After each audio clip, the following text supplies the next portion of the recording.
드디어 오늘 팔복 가운데 마지막 말씀을 전해야 되는데요.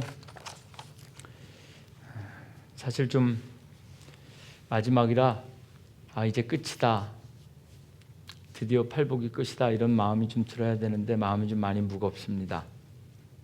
지난주에 7번째 복, 화평케 하는 자는 복이 있다. 세상은 그냥 가만 내버려 두면 화평한데 누군가 이 평화를 깨서 전쟁이 일어나는 것이 아니라, 세상은 인류 역사상 늘 전쟁이 있었고 전쟁이 기본이고 누군가 평화를 만들지 않으면 평화를 누릴 수 없다, 이런 말씀을 드렸습니다. 지난 한 주 어떻게 여러분들 삶 속에서 평화가 잘 만들어지셨는지요? 부끄럽지만 저는 좀 실패한 것 같아서 사실은 오늘 말씀을 전할 자격이 있나 싶은 마음도 좀 드는데, 주님께서 그래서 특별히 좀 가려울 것 가려주시고, 그래서 오늘 좀 설교를 잘 전할 수 있고 마칠 수 있으면 좋겠다 싶습니다. 평화를 만드는 것이 참 쉽지 않다. 저는 지난 한 주 동안 제가 말씀을 전한 사람이지만 평화를 만드는 일에 좀 실패한 것 같습니다. 두렵고 좀 부끄러운 마음으로 이 자리에 섰는데요. 이 세상을 우리가 살면서 가장 무서운 것이 무엇일까? 제가 강원도 출신인데 강원도에서 중학교 다닐 때 길거리에 걸어가는데 어느 방송국에서 이렇게 무작위로 길거리에 걸어가는 사람들 인터뷰를 했어요. 그 인터뷰 질문 가운데 세상에서 제일 무서운 게 뭔가를 묻는 질문이었는데, 제가 중학교 때였는데도 아무 생각 없이 제일 무서운 건 죄다, 이렇게 대답했던 기억이 납니다. 그 어떤 전쟁보다 가장 무서운 것은 죄입니다. 하나님과 우리 사이의 평화가 깨어지는 가장 큰 원인도 죄 때문에 깨어집니다. 우리가 오늘 예배하면서 함께 부르고 또 사순절을 보내고 있고 부활절을 소망하는 것처럼 예수 그리스도의 보혈, 정말 예수로만 충만해서 우리 모두가 정말 죄로부터 이길 수 있기를, 승리할 수 있기를 주님의 이름으로 축원합니다. 그리고 다시 한번 한 주간 살면서 정말 성도들의 기도가 많이 필요하다 하는 마음 가지고 오늘 이제 팔복의 마지막 말씀을 전하려고 합니다.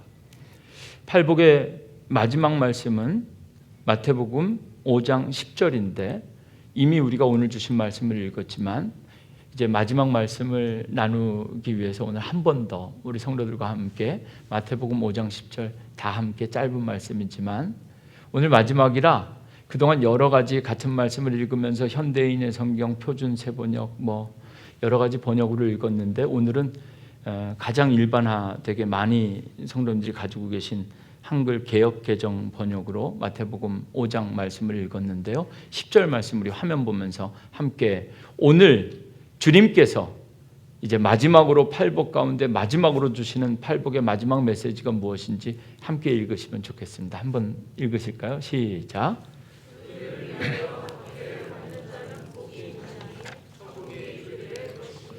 아멘. 네.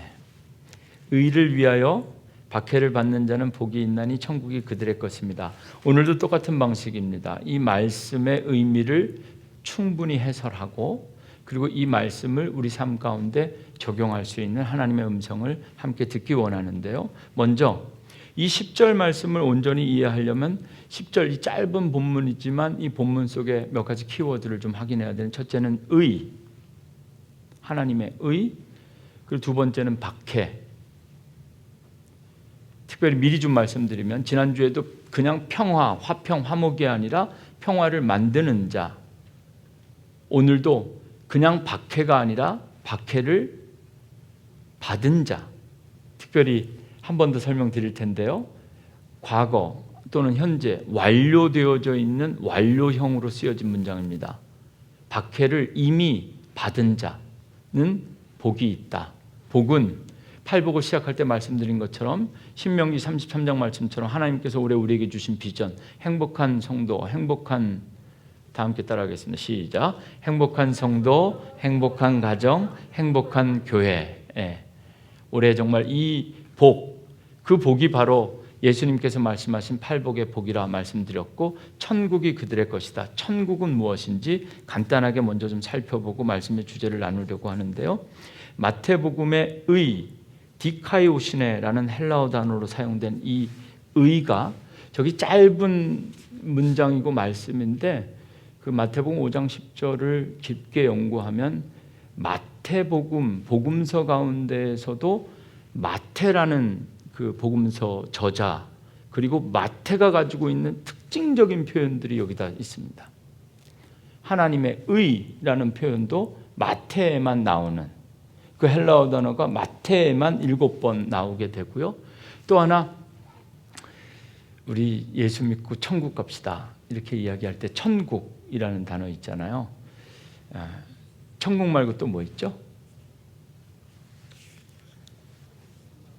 예배당이랑 비슷하게 하면 천당.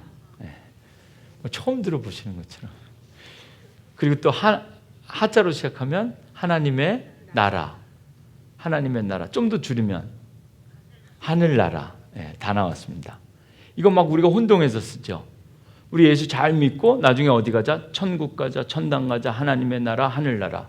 근데 이것이 복음서에는 한국말로 막 우리가 막 이렇게 일상적인 신앙생활에서는 막 사용하지만 복음서 기자들은 엄격하게 구별하면서 사용하는데 저기 마태복음의 천국은 Kingdom of Heaven 이라고 영어로 번역되어 있습니다. 마태복음에서만 나타나는 단어입니다. 그러니까 다른 누가복음이나 마가복음은 그래서 한글 성경도 천국이라고 번역하지 않고 하나님의 나라 이렇게 번역합니다. Kingdom of God, 하나님의 나라. 근데 마태복음은 Kingdom of Heaven, 천국이라고 말하는 그런 차이들이 있기 때문에 짧은 말씀이지만 저 5장 10절 말씀은 정말 마태복음이 가지고 있는 특징적인 메시지를 담고 있는 유대적인 특징들이 있는 말씀이 됩니다. 의에 대해서 간단히 이미 이 오늘 팔복의 마지막 의는 6절에 나와 있는 네 번째 의는 한 번 더 반복되는 개념이니까 제가 이미 말씀드린 거죠. 의에 줄이고 목마른 자는 복이 있다. 그 의와 이 마태복음의 의, 팔복 가운데 두 가지가 의와 관계되어 있다는 것 오늘 마지막 시간에 기억하시면서 이 의는 두 가지, 영어로 말씀드리면 righteousness, 공의 개념과 justice, 정의 개념이 있는데 이건 너무 어려운 개념인 것 같아요. 그리고 잘 실감도 나지 않고 그래서 이 하나님의 의는 무엇인가 오늘 좀 쉽고 빠르고 편하게 말씀드리면 하나님의 의는 하나님의 뜻이다. 이렇게 하나님의 뜻, 하나님의 뜻도 조금 현실적으로 받아들이기 어렵다면 좀 더 쉽게 설명드리면 이런 겁니다. 무언가 어떤 중요한 선택, 주일날 성전에 갈 것인가 말 것인가, for example, 성전에 갈 것인가 말 것인가 두 가지를 선택할 때 하나님의 뜻이 어디 있는가 생각한다면 그것이 의다.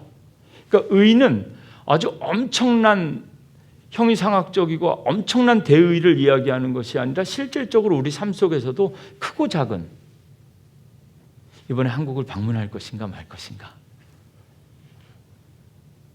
그러니까 의는 어떤 것인가 정의, 공의, 뭐 영어 이런 거 필요 없이 그 우리가 선택하거나 생각하는 것이 방향이 하나님을 향해 정해져 있으면 그것은 의다.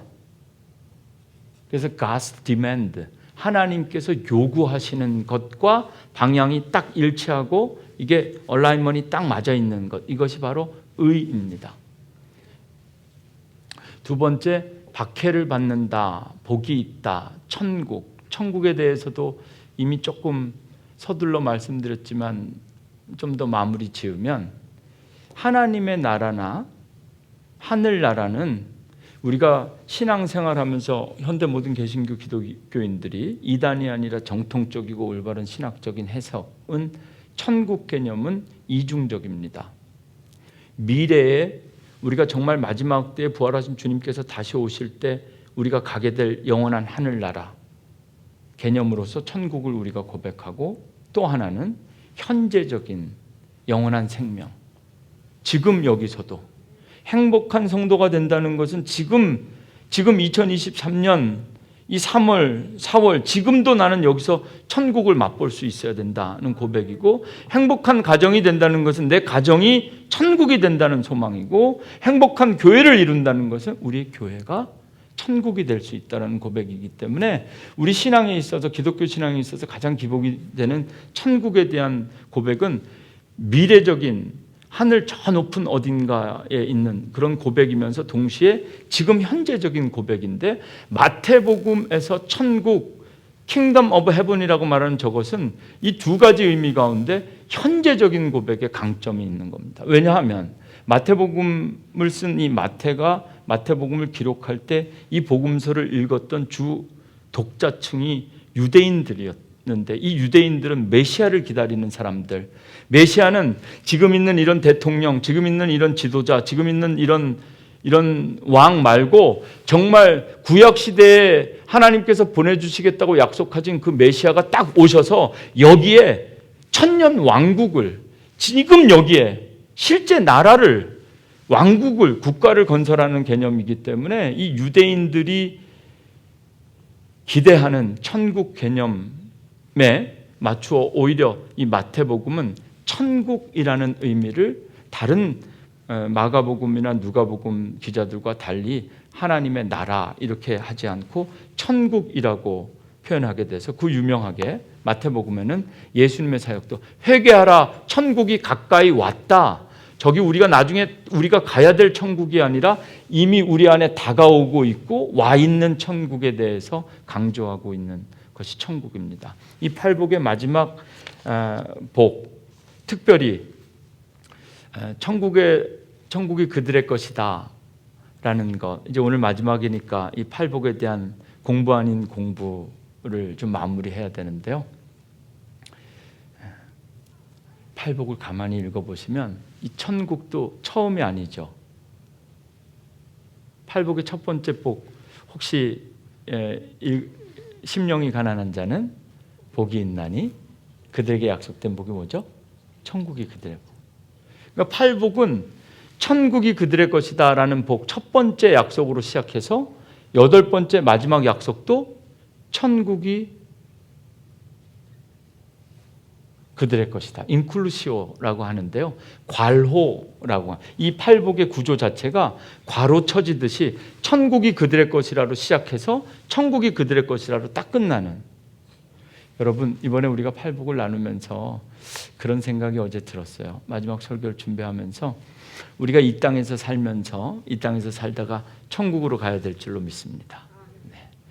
우리 감리교 창시자이신 존 웨슬리 목사님은 이것을 설교를 통해서 하늘 가는 길이다 이렇게 표현했는데요. 오늘도 우리는 이 땅에 살지만 이 땅에 머무는 삶이 아니라 한 걸음씩 하늘을 향해서 나아가는 하늘 가는 길이죠. 이 땅에 살면서 하늘 가는 길. 그렇지만 이 팔복을 이미 예수 그리스도를 영접하고 오늘 이곳에서 예배하는 우리들은 이 팔복의 구조처럼 천국의 그들이 것이다 라는 괄호, 천국 안에 살면서 천국으로 끝나는 인생.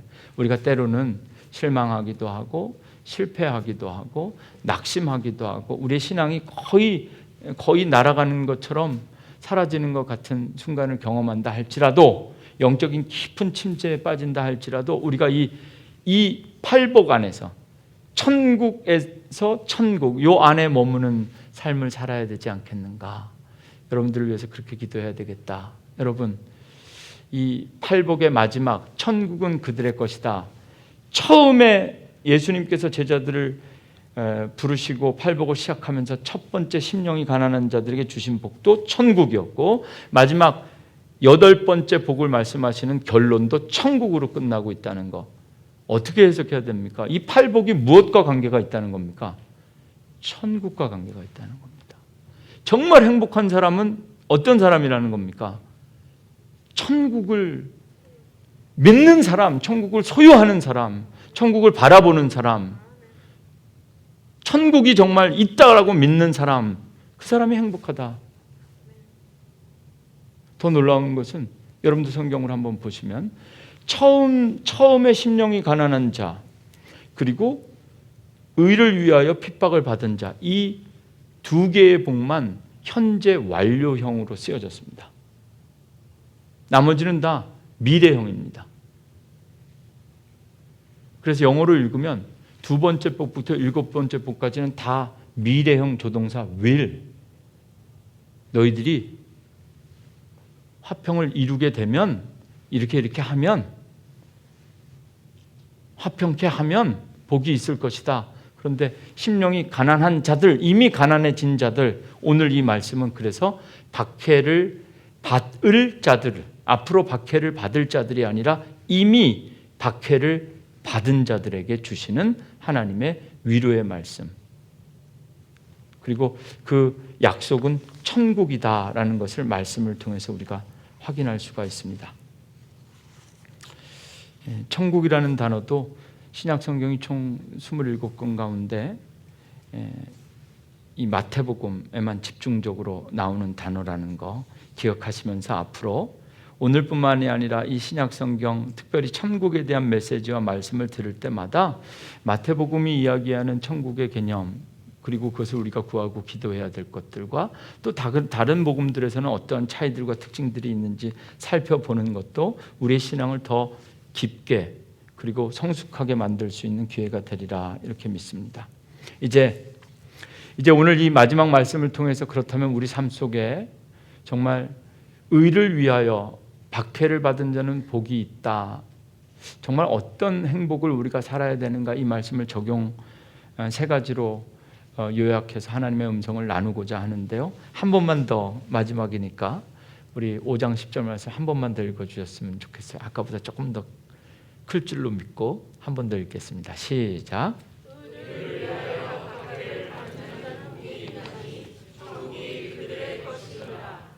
아멘. 네. 박해에 대한 설명을 좀 통해서 요즘 혹시 오늘 교회 나오실 때 남편이나 아내나 부모님이나 자녀들의 박해를 뚫고 이 자리에 나오신 분들 있으신가요? 우리 임춘영 권사님 손 드시는 줄 알고 깜짝 놀랐어요. 예전에는 이 시어머니 때문에 며느리들이 교회 잘 못 가는 그런 분들이 있었다는 얘기 많이 듣잖아요. 요즘은 남편 때문에 교회 못 다니는 분은 없죠. 김성훈 집사님, 그죠? 남편들이 다 와서 주차장 차 안에 기다리는 한이 있어도 박해를 하지는 않는 것 같아요. 근데 이 말씀이 쓰여지는 마태복음, 이 예수님께서 하실 이 당시에 이 마태복음을 읽어야 되는 유대인들은 정말 극심한 박해 속에 있었습니다.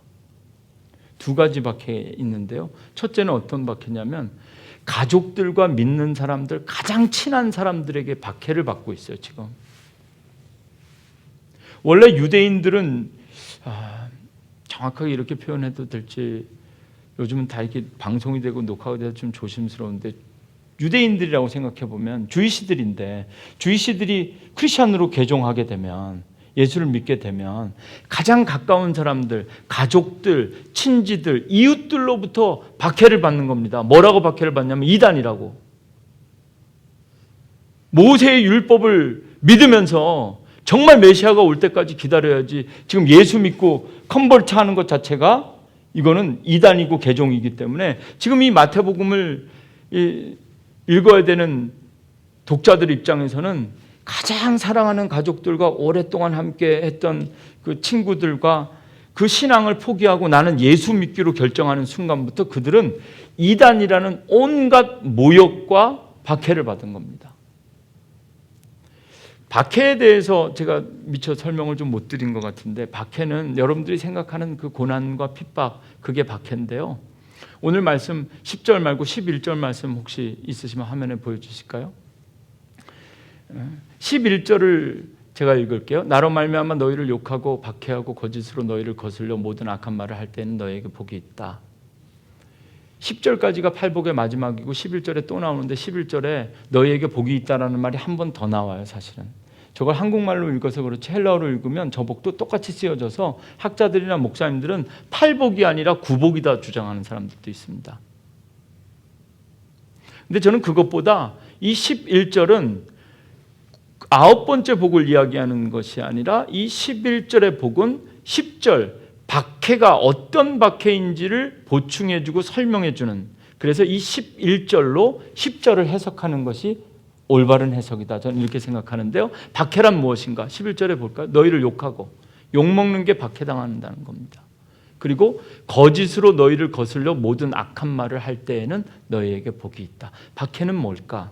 우리가 당하는 박해. 우리로서는 저런 박해가 실제적으로 다가오지 않지만 이 말씀을 1차적으로 읽었던 1차적인 독자들의 입장에서는 유대교에 있다가 기독교로 개종한 사람들은 욕먹고 온갖 거짓말로 악한 말로 그런 조롱당하고 이런 박해가 그들에게 있었다는 거죠. 신앙적이고 인간관계적인 박해가 있었고, 또 하나 이 당시 시대에는 로마 황제가 다스리던 시대입니다. 로마 황제를 예배해야 되는데 황제가 아니라 우리는 하나님을 예배한다, 예수님을 믿는다라는 고백은 아까 그 첫 번째 박해가 이단으로 오해받는 고백이라면 이거는 어쩌면 간첩과 같은 국가, 사회적으로는 국가 반국가 사범? 요즘 뭐라 그러죠 이거? 뭐 그런 거죠.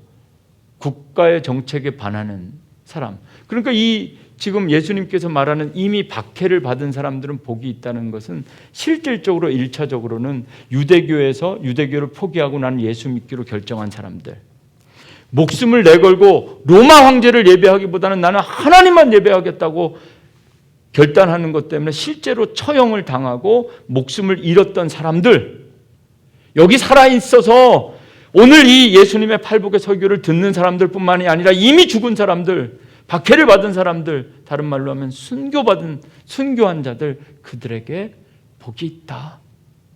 이 박해를 이야기하고 있습니다. 이제 이 말씀을 우리 삶 속에 적용하면서 가장 먼저 첫 번째는요, 박해를 받을 미래형이 아니라 완료형이라는 데 주목해 보았습니다. 오늘 예배를 시작하면서 그것 때문에 저도 자연스럽게 그런 기도가 된 것 같은데요. 오늘 이 자리에 계신 여러분들 가운데 모든 것이 형통하고 오늘도 아무 염려 없이 정말 모든 것 좋다 이렇게 나오신 분들도 있지만 정말 근심과 걱정과 그리고 삶의 이 마태복음의 1차 독자들처럼 고난 가운데 이미 그런 핍박을 받아본 분들이 있다면 오늘 이 말씀은 그분들을 위한 축복이고 위로의 말씀입니다. 내가 행복한 사람이었구나. 그때 내가 예수 믿느냐고 그렇게 힘들었는데 예수님께서 이거 나에게 주신 말씀이다. 박해를 이미 받은 사람들, 경험해 본 사람들, 나는 행복한 사람이다. 이미 나는 천국의 생명책에 천국이 내 거였구나. 여러분, 오늘 이 말씀의 의미가 이런 말씀입니다. 여러분들 삶 속에 특별히 정말 신앙을 제가 저희 교회 작년에 속회하면서 설문지를 드리고 이렇게 조사하면서 몇 가지 앞으로 목회하면서 좋은 인사이트를 얻게 됐는데요.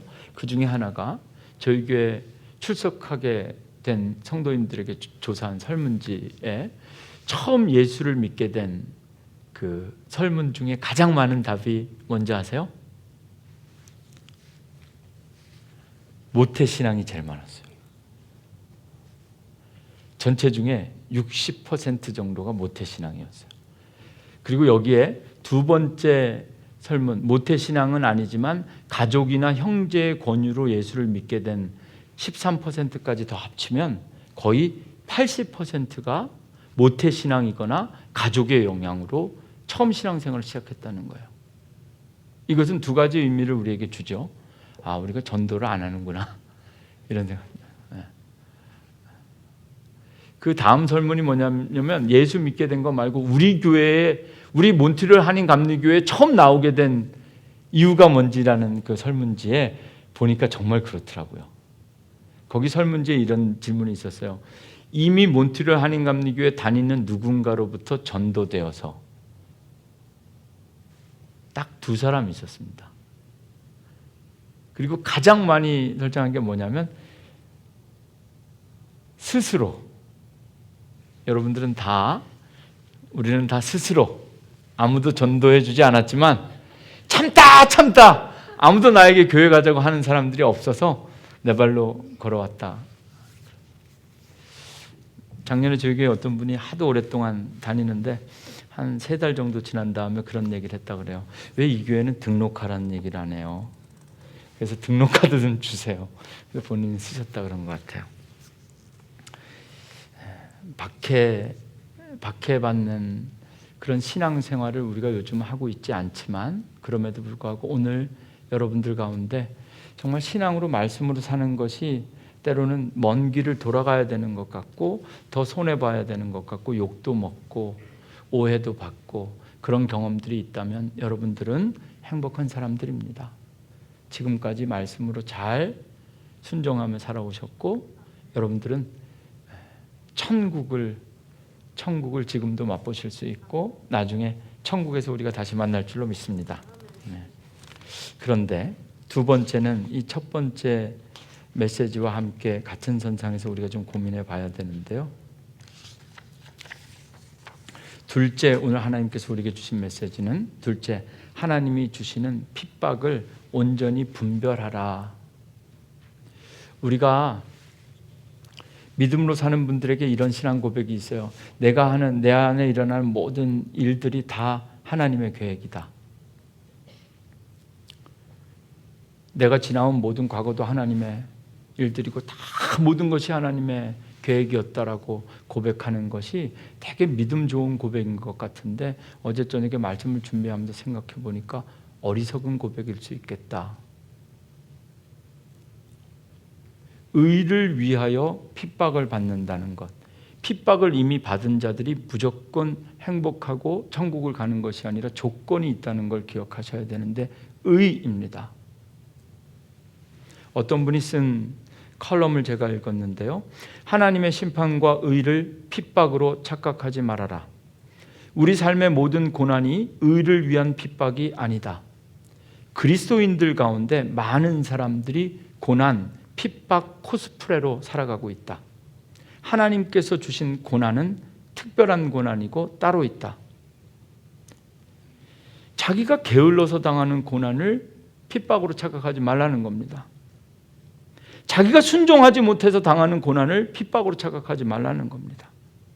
내가 순종하지 못하고 헌신하지 못하고 온전히 충성하지 못해서 당하는 고난을 하나님께서 주시는 고난으로 착각하면 오늘 이 팔복의 마지막 복은 내가 행복한 것도 아니고 천국을 소유하는 것도 아니고 아무것도 아니기 때문에 오늘 이 팔복을 마무리하면서 마지막 팔복을 나누면서 정말 우리에게 영적인 분별력이 필요하다라는 깨달음과 함께 이것을 위해서 우리가 한 주 동안 기도할 수 있었으면 좋겠습니다. 거꾸로 똑같이 만약 누군가가 고난과 핍박이 하나님께서 의를 위해서 하나님을 향해 올바른 의 때문에 생기는 고난과 핍박이 아니라 그냥 내가 만든 고난이라면 거꾸로도 마찬가지인 것 같아요. 형통한 것도 마찬가지죠. 우리는 믿음으로 살면서 만사 형통하리라 찬송이죠. 모든 것이 평안하기 때문에 하나님께서 이 평안 주신 것 너무 감사하고 하나님 앞에 감사하고 고백하는데 그것도 핍박 코스프레라면 그것도 형통 코스프레죠. 우리 삶에 아무 핍박이 없다는 건 something wrong입니다. 믿음으로 사는데 어떻게 핍박이 없지? 자녀도 너무 잘 돼. 근심이 하나도 없고 잘 먹고 잘 살고 하나님의 은혜다 이렇게 고백하기 쉬운데 그럴 때 우리가 깨어서 지금 내가 뭔가 놓치고 있는 것 아닌가. 하나님의 의를 위해 축복에 대해서 말하면서 요즘 교회도 너무 힘들고 목사들도 설교하기가 너무 어렵습니다. 복 받으려고 예수 믿는 거냐? 조금 엄밀하게 정확한 정답은 아니지만 여러분들 위해서 좀 구분해서 설명드리면 구약 성경을 읽어보면 구약은 정말 복 받으려고 예수 믿는 게 맞습니다. 우리 예배 끝날 때마다 하나님의 약속, 그 찬양이 그거잖아요. 구약 성경을 읽으면 복 받으려고 하나님 믿는 겁니다. 하나님 믿으면 땅도 주고 장수하는 복도 주고 건강도 주고, 신앙이 안 좋으면 그러니까 나병 같은 경우는 믿음이 안 좋은 사람들이 걸리는 것 같은 그런 해석이 구약 성경에 포커스 하면 가능한데요. 예수님이 오신 이후에 신약 성경은 고난 없는 복은 거의 없습니다. 우리 삶 속에 이 신구약 전체 하나님의 말씀을 믿음으로 고백하며 살아가는 우리들, 특별히 이 사순절 기간에 오늘 팔복을 마무리하면서 특별한 고난 가운데 오늘 예배하는 분들뿐만 아니라 나는 모든 것이 너무 평안한 분들에게 이 말씀이 여러분들의 잠들어 있는 영성을 깨울 수 있는 하나님의 두드림이 될 수 있기를 주님의 이름으로 축원합니다. 왜 나에겐 모든 것이 형통하지? 이게 단순한 하나님의 은혜가 아니라 내가 여전히 하나님의 음성을 듣지 못하는 건 아닌가? 순종하지 못하는 건 아닌가? 의를 위하여 반드시 핍박을 받은 자들에게 주시는 하나님의 복과 천국에 대한 생명을 우리가 함께 누렸으면 좋겠습니다. 이제 마지막으로 아주 간단한 복인데요. 이미 설명드린 것처럼 복은 두 가지. 이미 네 번째 복에서 의를 위하여 굶주리고 목마른 자는 그들이 배부를 것이다. 이게 약속이 다른 거예요. 의는 똑같은 의인데 처음에 네 번째 복에서 의를 위하여 줄이고 목마른 사람들은 배만 부른다잖아요. 제 배를 보고 그러세요. 그러니까 이 의는 똑같은 의를 팔복에 두 번 이야기하는데 이게 왜 그럴까 제가 좀 생각하면서, 사실 이 세 번째 메시지는 제가 좀 주관적인 해석이 될 수도 있는데요. 그런 생각을 해보았어요. 간절히 굶주리고 간구하는 것, 하나님의 뜻을 간절히 구하는 것, 그들에게 응답이 있습니다. 그것이 바로 배부를 것이다 라는 약속이죠. 근데 오늘 이 팔복 마지막 복은 더 놀라운 거예요. 간절히 간구만 하는 사람들은 절대로 핍박받지 않습니다. 좀 더 구체적으로 설명하면 마음속으로 생각만 하고 구하는 사람들, 기도만 36년째 하는 사람들, 이런 사람들 핍박이 육체적인 핍박이나 겉으로 드러나는 핍박이 없다는 거예요. 이 팔복은 그런 의미에서 마무리로서 아주 중요한데, 실제로 하나님의 의를 위하여 행동하는 사람들에게 주시는 하나님의 마지막 복입니다. 간구만 하는 것이 아니라 정말 하나님께서 주신 그 의를 위해서 내가 헌신할 수 있고 행동하는 그 행동 때문에, 이거 행동이라고 하지 않고 기독교에서는 순종이라고 합니다. 순종 때문에, 더 나아가서는 오늘 특별히 속장님들인데요, 우리 모든 성도님들에게 하나님께서 순종을 원하신다면 오늘 하나님 앞에 부르심 받고 새롭게 헌신하는 속장님들에게는 순종이 아니라 충성을 명하십니다. 충성하면서 생각만 하고 기도만 하고 안타까워만 하고 간구하는 것뿐만이 아니라 하나님의 의를 위해서 내가 무엇인가 순종하고 충성하면서 당하는 고난 가운데 값진 천국의 기쁨과 맛을 볼 수 있는 여러분들 되시기를 주님의 이름으로 축원합니다. 지난 8주 동안 팔복의 말씀을 전했습니다. 오늘 마지막 7번째 복 전하면서 의를 위하여 핍박을 당한다는 것은 무엇인가? 오늘 예배 후에 친교는 속장님들과 함께 오늘 귀한 가정에서 준비해 주신 친교를 같이 나누면서, 특별히 오늘 속회 모임에서 속회별로 친교를 나누실 텐데, 지난 8주 동안 나눈 팔복 가운데 가장 기억에 남는 복, 또는 내가 이미 누리고 있는 복은 무엇이고 앞으로 팔복 가운데 적어도 정말 내가 소망하고 싶은 나에게 주실 복은 무엇인가, 카톡 하면서 그렇게 함께 생각해 주시면 좋겠어요. 네. 종합적인 것 같아요. 심령이 가난한 사람들은 핍박을 당할 수밖에 없겠죠. 그렇죠? 애통하는 사람들은 그 핍박 자체입니다. 제가 지금 무슨 얘기를 하는 거냐면 이 팔복이 결국은 마지막 8번째 복을 가리키고 있는 것 아닌가.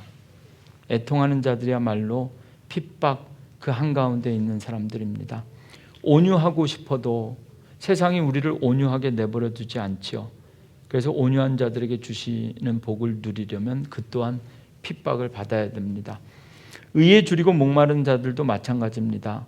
다 가진 것 같아서, 다 가진 것 같고 누린 것 같지만 늘 우리가 우울하고 허망하고 물밀듯이 나도 모르게 나에게 찾아오는 이런 영적인 갈급함, 그 때문에 당하는 고난과 핍박, 잠 못 드는 밤이 있는 거죠. 긍휼히 여기는 자, 누군가를 사랑하고 용서하는 것도 정말 핍박이 있어야 가능한 일인 것 같습니다. 세상이 깨끗하지 않기 때문에 마음이 청결한 사람들도 반드시 핍박을 당하게 될 것입니다. 화평하게 하는 자, 평화를 만들려면 다들 행복하기 원하고 세상은 평화를 원하지만 전쟁의 소문이 점점 늘어가는 것처럼 평화를 만드는 사람들도 반드시 핍박을 당하게 될 것입니다. 이 모든 자들이 다 하나님의 의를 위한 핍박이라는 긴 고난의 터널을 통해 하늘 가는 밝은 길을 우리가 함께 걸어가게 될 터인데, 오늘 주신 말씀에 그리고 이 팔복의 말씀에 우리가 얼마나 많이 자주 그리고 분명하게 아멘 할 수 있을지 잘 모르겠지만 특별히 올해 정말 행복한 성도와 가정과 교회가 되기 원하는 우리가 올해 함께 나누었던 이 팔복의 말씀이 계속 문득문득 다시 생각나고 되새겨질 수 있는 그런 주님께서 특별히 사랑하는 제자들에게 주셨던 이 말씀이 특별히 사랑하는 우리 교회와 성도들에게 주시는 특별한 은혜가 되기를 원합니다. 아멘.